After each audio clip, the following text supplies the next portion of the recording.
guys, look! It's my first non-Transformers review! And it's a Transformers review! I am eternal! First up, thanks to Acadia over on Discord for finding this in Australia and picking it up for me. It's awesome to have fans like you, man. I cannot be more grateful for this gift. So this is going to be a different one today. Don't know how this is going to fare, but let's take a look at the Beast Wars edition of Monopoly. Beast Wars Monopoly comes in a nice high-quality box, good for display. I've had other versions of Monopoly, and they rarely tend to look good sitting on a shelf waiting to be played. Inside the box, you get this weird sheath thing. I'm not sure what this is, other than just have more vintage artwork on it. At the bottom of that, you get two boxes that are Maximal and Predacon themed with various stuff inside, and beneath all that, you have the instructions and the game board. You are going to want the instructions, believe me. Inside the boxes, you are going to find a bunch of really cool minis. You get both robot and beast forms of Optimus, Rat Trap, Cheetor, Dinobot, Megatron, Black Arachnia, and Waspinator.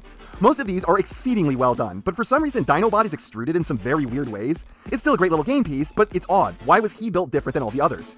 You get both modes for all these characters because transformation actually does play a part in this game. The boxes also contain the Energon pieces. The raw Energon is purple, which again is fucking wrong. Hasbro, why can you not ever get this right anymore?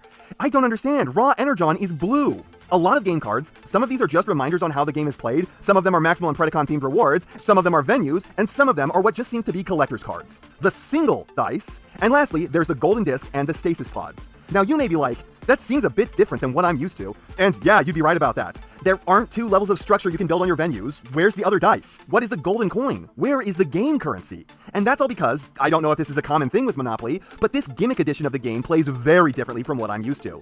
I think this edition of Monopoly was designed for maximum game speed. I've played this already, and after the first 20 minutes or so it took us to wrap our minds around the new rules, the actual game took less than 30 minutes. We only made it around the board twice before everyone was out. This is brutal, and I kind of like it. I lost, by the way, but yeah, it's nice that it's a game of Monopoly that doesn't take 3 hours to play.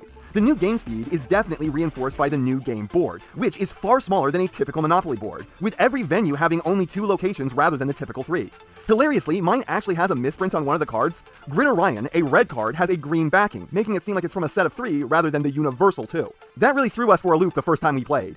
The new game board having about 1/3 fewer positions is likely why the game only comes with 1 dice, as 2 would launch you around the board at Mach speeds. I gotta say, the vehicles are now more useless than ever, as even if you get the full set of all 4, it will only earn you 2/3 the income you get off acquiring both the first 2 venues. And the new golden disc mechanic turns this game into an absolute slugging match, with actually what I find to be a bit more strategic gameplay than normal Monopoly, even if it's only slightly. See, if you get the golden disc, you charge 4 more Energon than normal if someone lands on one of your properties, but only if you're in robot mode. That's right, Energon is your money, and transformation has special effects in the game. Transforming is determined by what mode you choose to start the game in, and by randomly landing on these tiles. Energon only comes in 2 varieties: raw crystals, again the wrong color, and the cubes. Raw crystals are worth 1 and cubes are worth 5, and you start the game with 5 of each type for a total of 30 Energon.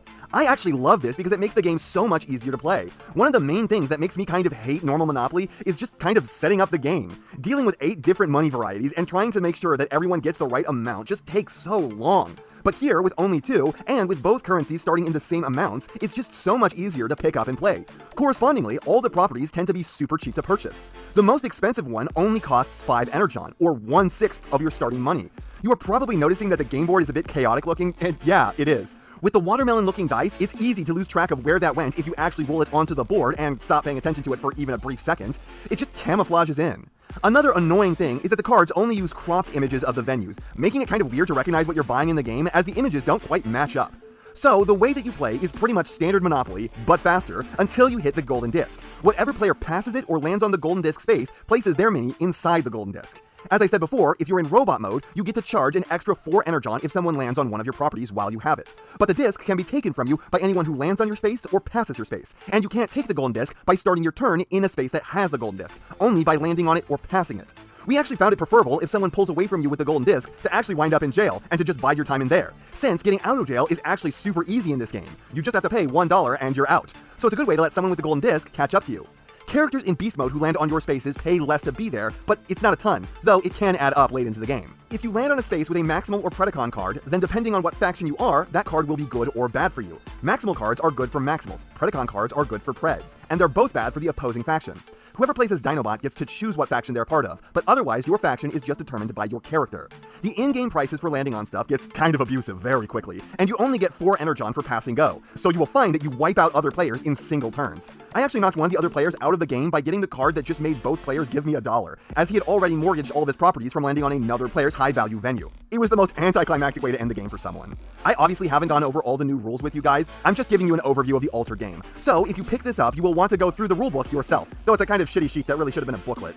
But this is definitely my new favorite way to play Monopoly. It's so much less commitment than the normal game. You can just start a round of this and expect it to be over pretty quickly. It's so much faster, so much easier to set up, and it's so fresh. Pick this up if you're at all interested, it's pretty fun. And that's not half what I have to say, but it's enough what I have to say. And I know, you know, what everyone else tells you to do at the end of these videos. So, if you liked what you saw here, please do that. And if you'd like to take it a step further, then please, share this video with any friend you think may be interested. I hope you all enjoyed listening to me waste your time.